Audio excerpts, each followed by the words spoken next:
మంచిర్యాల జిల్లా మందమర్రి మండలం ఆదిలపేటలో వాల్ పోస్టర్లను అంటించి బీఆర్ఎస్ వినూత్న నిరసన చేపట్టింది. ఎకరాకి 15,000 రూపాయలు ఇస్తామని చెప్పి ఇప్పుడు 12,000 రైతు భరోసా మాత్రమే ఇస్తామని రైతులను మోసం చేయొద్దన్నారు చెన్నూరు నియోజకవర్గం ఇన్ఛార్జి రాజా రమేష్. ఎకరానికి 17,500 చొప్పున రైతులకు బాకీ పడ్డ రైతు భరోసా నిధులను రైతుల ఖాతాల్లో వెంటనే జమ చేయాలని డిమాండ్ చేశారు.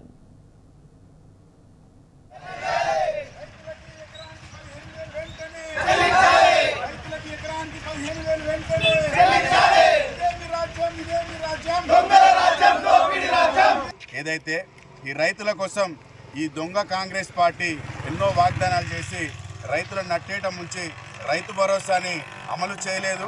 అమలు చేసినప్పుడు కూడా కేవలం 5,000 రూపాయలు మాత్రమే ఇచ్చారని చెప్పి 17,500 రూపాయలు ప్రతి రైతుకి ప్రతి ఎకరానికి బాకీ పడ్డ విషయాన్ని పాంప్లెట్ రిలీజ్ చేయడం జరిగినది. ఈ పాంప్లెట్ గ్రామాన అంటిస్తూ గ్రామ ప్రజలకి మరీ ముఖ్యంగా రైతన్నలకి వివరిస్తూ ఈ యొక్క మోసం చేసినటువంటి కాంగ్రెస్ పార్టీ, ఈ ఓటుకు నోటు దొంగ, ఈ పొలిటికల్ బ్రోకర్, ఈ రేవంత్ రెడ్డి తన ఒక అనుచరులు నాయకులు ఎన్నో సందర్భాలలో ఎన్నో సమావేశాలలో వేదిక పైన అనేక వాగ్దానాలు చేసి 6 గ్యారంటీలు 400 హామీలు అని చెప్పి 420 హామీలు అని చెప్పి ఎంతోమంది ప్రజల్ని మోసం చేసి ఓట్లు దండుకొని ఈరోజు రైతులని మరీ ముఖ్యంగా రైతులను మాత్రం ప్రతి ఎకరానికి కేసీఆర్ గారు 10,000 ఇచ్చిండ్రు, మేము 15,000 ఇస్తామని చెప్పి ఆ రోజు ఎన్నో ప్రగల్భాలు పలికారు.